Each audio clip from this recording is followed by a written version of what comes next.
Muchas gracias, señor presidente. Bueno, en primer lugar, pues permítanme ustedes que salude a las personas del Movimiento Asociativo de Personas Sordas. Hola, bienvenidos y muchas gracias por estar aquí. No sé si me ha salido del todo bien, pero bueno, por lo menos lo he intentado. Yo creo que bueno, que precisamente el saludo y el agradecerle el que esté aquí es porque son precisamente ellas pues las que en cierta manera han motivado el hecho de que hoy traigamos aquí esta proposición no de ley junto con el resto de personas que padecen algún tipo de discapacidad. Y lo lamentable es que a veces tienen que ocurrir determinados hechos llamativos para que quizás nos despertemos o nos demos cuenta que a veces ocurren cosas y que no deberían de ocurrir en el tiempo en el que estamos en pleno siglo XXI.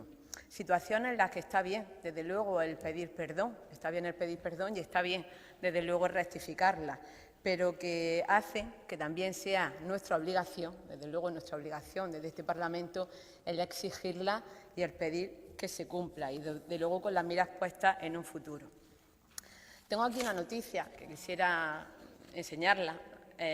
Hablamos de un paciente en el Hospital Provincial de Torrecárdenas, en mi provincia, en la provincia de Almería, que estuvo más de 7 horas esperando en la sala de urgencias para ser atendido y finalmente se tuvo que ir sin poder conseguirlo. Sé, y por eso he dicho que es bueno pedir perdón y rectificar, que en el pasado mes de octubre pues la Consejería, una vez que ya se registró también esta proposición no de ley, pero instaló un sistema adaptado y se le remitieron las disculpas. La verdad es que nos alegramos por ello. Yo creo que las cuestiones lo que hay que hacer es resolverlas.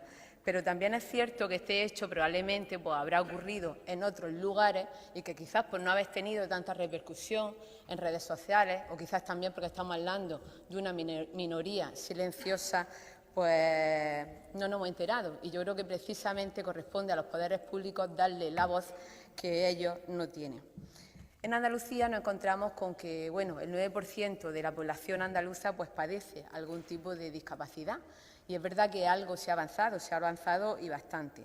Y el camino para conseguir la total y la plena inclusión, pues la verdad es que se han dado bastante, se han atravesado muchas barreras y lo cierto es que la normativa que se crea pues va hacia esa senda de la igualdad y hacia esa senda de la plena inclusión. Pero la verdad es que la realidad práctica, pues hemos visto en ocasiones, como el ejemplo que he puesto y otros más que seguramente no nos enteraremos, demuestra que aún queda lamentablemente mucho recorrido. Yo creo que las personas que padecen algún tipo de discapacidad, pues en su propio quehacer diario, en más de una ocasión se encuentran con barreras que impiden o dificultan enormemente su inclusión plena y efectiva y su participación en la sociedad. Y lo que está claro es que ellas tienen total y absoluto derecho a gozar de los servicios y esos derechos en igualdad de condiciones que el resto de los demás. Esta proposición no de ley que traemos hoy aquí a esta sede parlamentaria pues va en relación a la adaptación de los centros hospitalarios y sanitarios, pero la verdad es que creemos que a día de hoy, pues lamentablemente quizá debiera de ser extrapolable también, ¿verdad?, a cualquier otro tipo de organismo y a cualquier otro tipo de sector.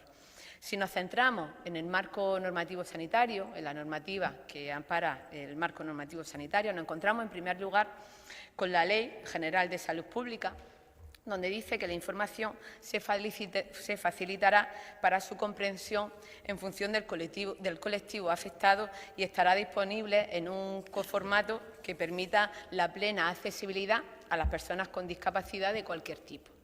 Nos vamos a otra ley, a una segunda ley, la Ley General de Sanidad. Esta ley pues, también garantiza la asistencia sanitaria pública y su acceso en condiciones de igualdad a toda la población española.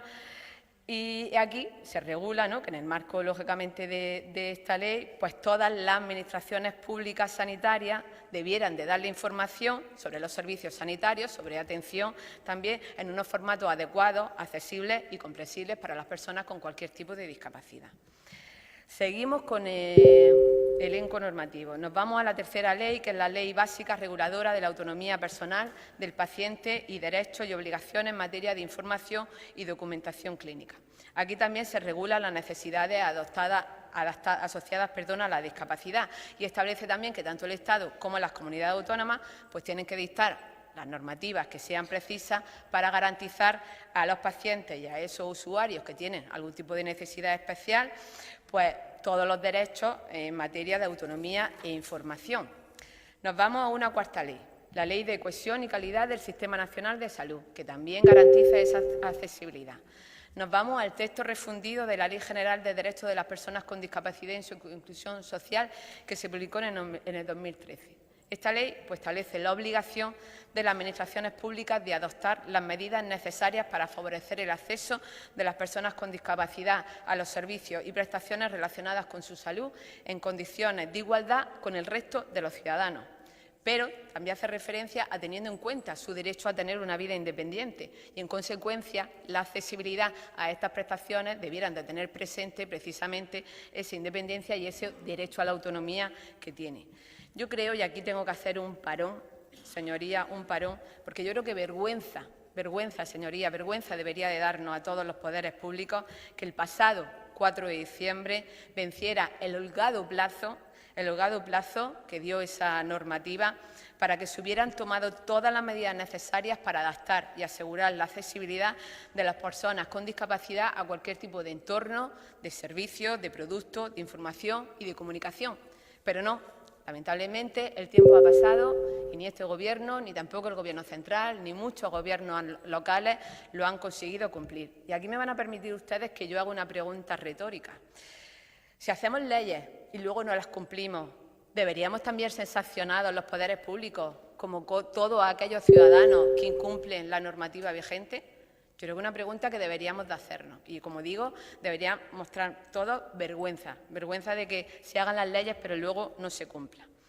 Si nos limitamos ya dentro del marco normativo de nuestra comunidad autónoma, nuestro Estatuto de Autonomía de Andalucía recoge como uno de los principios rectores de las políticas públicas precisamente la accesibilidad y la igualdad de oportunidades para las personas con discapacidad. Yo me pregunto, uno de los principios rectores, y agradezco que esté aquí la señora consejera, me faltaría también que estuviera también la consejera de Igualdad.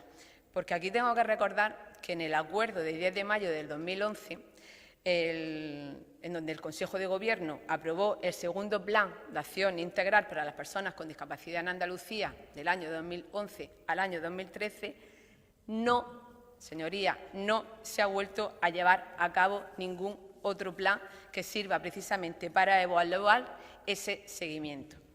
Y debería de ser, sin duda, señora consejera, y le ruego se lo traslade a su compañera, la consejera de Igualdad, en el marco precisamente de esos planes donde se concretaran y fuéramos capaces de subsanar las necesidades y las demandas de las personas que padecen algún tipo de discapacidad. Y nos vamos a la última ley, una ley que se ha aprobado recientemente en esta Cámara, que es la Ley de los Derechos y la Atención a las Personas con Discapacidad en Andalucía. En esta ley se establece que la discapacidad en ningún caso sería ni excusa ni motivo para denegar el acceso a una persona a los servicios de salud y de atención a la salud. Y yo diría aquí, señora consejera, que tanto como denegar no, pero desde luego facilitar el servicio tampoco. Y ya por concluir, como yo decía, y he hecho un relato de toda la normativa, de toda la prolífera normativa, la ingente normativa que regula los derechos de las personas con discapacidad dentro de la salud, yo creo que en soporte papel podríamos decir que todo controlado, pero en aplicación práctica yo diría que por desgracia, bastantes carencias. A modo de ejemplo, ya he dicho el Hospital de Poniente, de Almería, o por ejemplo aquí en Sevilla también tenemos el Virgen de Rocío. Con esta proposición no de ley tenemos simplemente un objetivo claro, y un objetivo es que es subsanarla, y yo creo que subsanarla de forma cabal, y de ahí el relato que se hace en el petitum de la proposición no de ley, estableciendo unos plazos para elaborar un registro de los centros hospitalarios que no cuente con sistema adaptado. En segundo lugar, elaborar un informe con las condiciones básicas de accesibilidad y luego ejecutarlo.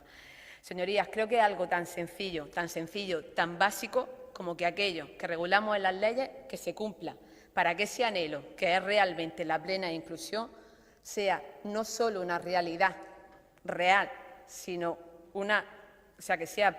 no una realidad real y no una realidad de papel, que es lo único que hasta ahora estas personas cuentan con ello. Mucha normativa, pero poca eficacia práctica. Señorías, yo creo que está en nuestras manos darle virtualidad y darle realidad a esa normativa y hacer esa realidad real y no de papel.